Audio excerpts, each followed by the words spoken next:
Hello guys. आज की video again बहुत ज़्यादा इंटरेस्टिंग होने वाली है और आज हम न्यूरल नेटवर्क के बारे में देखेंगे कि न्यूरल नेटवर्क क्या है। पहले भी इससे पहले की वीडियो में भी आपको मैंने बताया था कि न्यूरल नेटवर्क के बारे में थोड़ा सा कि आप लोगों को बताया था artificial intelligence, machine learning, deep learning और डीप लर्निंग के हमने आपको बताया था कि न्यूरल नेटवर्क डीप लर्निंग का एक सबसेट है और थोड़ा सा मैंने आप लोगों को इसके बारे में बताया था। आज बहुत ज़्यादा डिटेल के साथ हम देखेंगे इसको कि ये क्या होता है इसमें।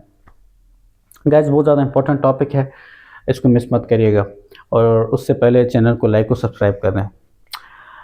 गाइस इससे पहले कि हम आर्टिफिशियल न्यूरल नेटवर्क के बारे में देखें, हम इस पहले बायोलॉजिकल जो हमारा बायोलॉजिकल न्यूरॉन्स हैं उसके बारे में हम देखेंगे। ठीक है गाइस, ये जो न्यूरॉन्स होते हैं ये क्या करते हैं, हमारे बॉडी में जितने भी ऑर्गन्स हैं उन सब के साथ ये कनेक्टेड होते हैं। ठीक है, वहाँ से सिग्नल रिसीव करते हैं, उनको प्रोसेस करते हैं और फिर रिज़ल्ट बताते हैं कि भाई ये क्या है। ठीक है, उसको आउटपुट सिग्नल देते हैं। फॉर एग्ज़ाम्पल लेट सपोज कि एक बच्चा है, उसने कैट की तस्वीर देखी है या कैट को देखा है पहली दफ़ा, तो वो क्या करेगा कि जो उसने देखा है तो वो क्या होंगे, न्यूरॉन्स जो उसके ब्रेन में न्यूरॉन्स हैं उसको सिग्नल्स चले जाएंगे, क्योंकि एक न्यूरॉन नहीं होते, बहुत सारे न्यूरॉन्स हैं। फॉर एग्ज़ाम्पल एक न्यूरॉन कलर देखेगा, दूसरा न्यूरॉन उसके आइज़ देखेगा, तीसरा उसके बाकी एजेस, शेप वगैरह, साइज़ वगैरह देख, कोई एक न्यूरॉन देखेगा उसका टेल है उसके, उसमें ये सारे न्यूरॉन्स आपस में कनेक्टेड होते हैं।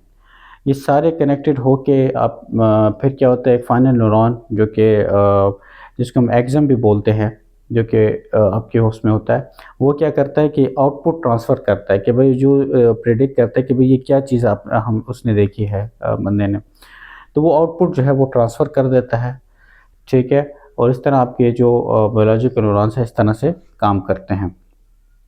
फिर बच्चे को बता देंगे कि भाई ये जो आपने देखा है ये कैट है, ये कैट की तस्वीर है।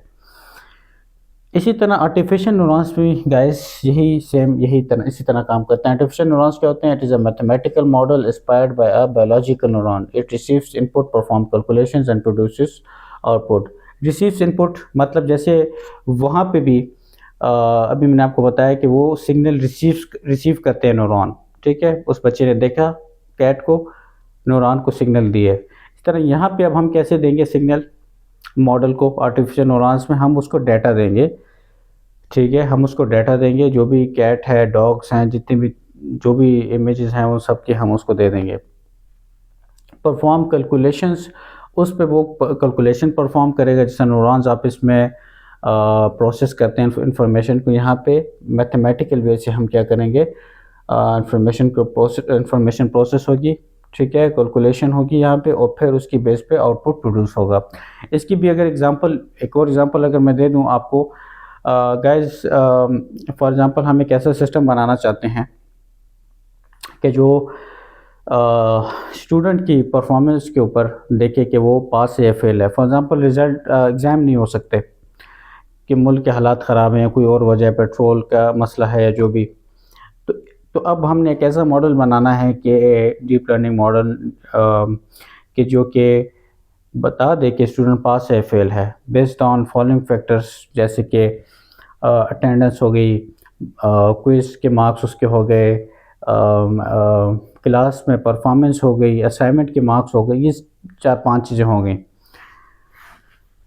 ठीक है, तो ये हमने उसको डाटा दे दिया, बहुत सारे स्टूडेंट्स का डाटा दे दिया। तो अब मॉडल हमारा क्या करेगा, मॉडल उस पे कैलकुलेशन परफॉर्म करेगा, फिर प्रिडिक्ट करेगा और प्रिडिक्शन से उनको कंपेयर करेगा जो एक्चुअल रिज़ल्ट हैं, और अगर रिज़ल्ट में फ़र्क है तो वो दोबारा क्या करेगा, दोबारा उसी तरह ट्रेनिंग करेगा, दोबारा मतलब लर्न करेगा, दोबारा टेस्टिंग करेगा। इसी तरह जब तक रिज़ल्ट एक्यूरेट नहीं आ जाते वो उसको लर्न करता रहेगा और एक्यूरेट रिज़ल्ट जब तक नहीं आ जाते, प्रिडिक्शन ज़रा उसकी इम्प्रूव नहीं हो जाती, तब तक वो करता रहेगा ऐसे ही। ठीक है, तो यही एग्जांपल अगर हम देखें, अब देखें परफॉर्म कैलकुलेशंस, इनपुट तो आपको समझ आ गया, आउटपुट भी वो कर देगा, लेकिन जब परफॉर्म कैलकुलेशंस असल में सारी कहानी यहाँ पे ही है।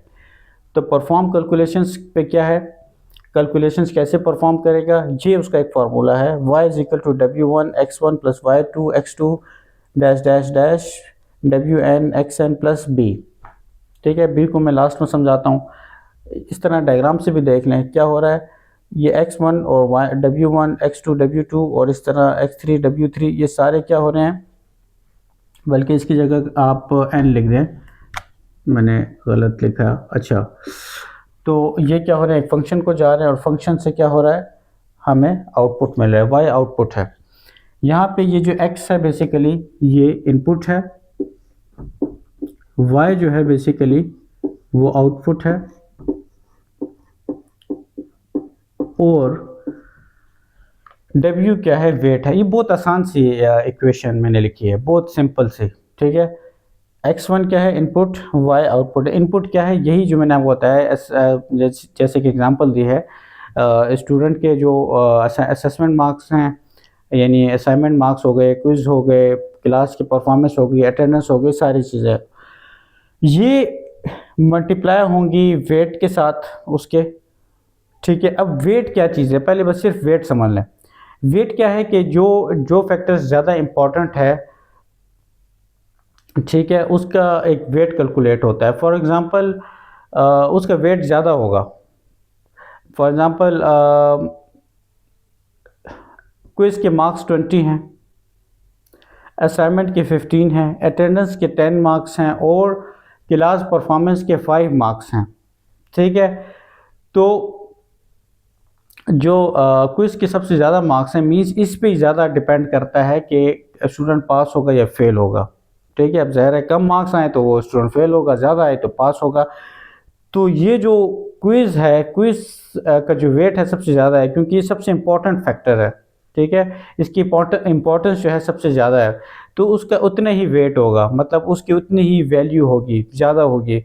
फॉर एग्ज़ाम्पल क्विज़ की होगी 5, उससे सेकंड नंबर पे जो है असाइनमेंट है, असाइनमेंट को हम दे देते हैं 4। उसके बाद तीसरे नंबर पे क्या था, अटेंडेंस को हम दे देते हैं 3, और जो सबसे लो वैल्यू क्लास परफॉर्मेंस की है तो उसको हम दे देते हैं 2 मार्क्स। ठीक है, 2 सॉरी वेट दे देते हैं।